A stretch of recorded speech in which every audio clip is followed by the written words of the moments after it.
మీరేమన్నానురబ్బా, చదువులు రాజకీయం ఒక్కటే. కష్టపడి చదివితే పాస్ అవుతారు, మెచ్చినట్టు ఏలువడి చేస్తే గెలుస్తారు. ఇంకింత కష్టపడితే ర్యాంక్ వస్తుంది, ఇంకింత ఏలువడి మంచిగుంటే మళ్ళా పవర్ వస్తుంది. ఒకవేళ పరీక్షలలో ఫెయిల్ అయితే ఏడ్చుకుంటే ఇంట్లో కూర్చుంటే ఫాయిదా ఉండదు.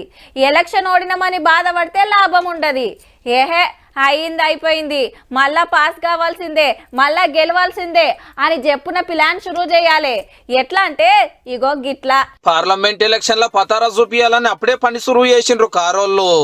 చేవెళ్ళ ఎంపీ సీట్ కింద ఉన్న ఎమ్మెల్యేలు లీడర్లు అందరినీ తెలంగాణ భవన్ కి విలువనంపి మీటింగ్ పెట్టిండు వర్కింగ్ ప్రెసిడెంట్ కేటీఆర్ సారు.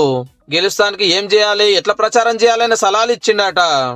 నన్ను అభ్యర్థిగా చెప్తూ నువ్వేం పని చేసుకో అని చెప్పడము, జనవరి 3 నుండి మొదలెడతాం తిరగడము. సిట్టింగ్ ఎంపీ రంజిత్ రెడ్డి సార్కే ఓకే అయ్యిందట టికెట్.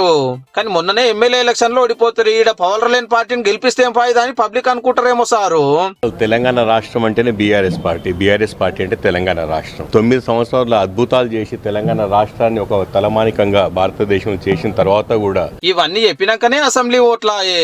ప్రజలందరూ అప్పుడే మొదలు పెట్టారు, మేము తప్పు చేసినాం కావచ్చు, నిజంగా ఇవన్నీ హామీలు నెరవేరితే లేవా. ఇట్లనే కడమ 16 నియోజకవర్గాల లీడర్లతో కూడా మీటింగ్ పెట్టి పార్లమెంట్ ఎలక్షన్ లో ప్రచారం చాలు చేస్తుందట బీఆర్ఎస్ పార్టీ. అటు బీజేపీ కూడా తయారైతుందో. బేస్తారన్నాడు సెంటర్ మంత్రి అమిత్ షా సార్ వచ్చి సిటీ శివారు కొంగరకలం లో మీటింగ్ పెడుతున్నాడు ముఖ్యమైన వాళ్ళతోటి. 5 ఏళ్ల కిందట అసెంబ్లీ ఎలక్షన్ లో ఒక్క సీటే గెలిస్తే ఇప్పుడు 8కు పెరిగింది కాబట్టి అప్పుడు 4 ఎంపీలు పార్లమెంట్ కు వస్తే ఇప్పుడు 10-12 మందినన్నా పట్టుకపోయే ప్లాన్లు వేస్తున్నారట.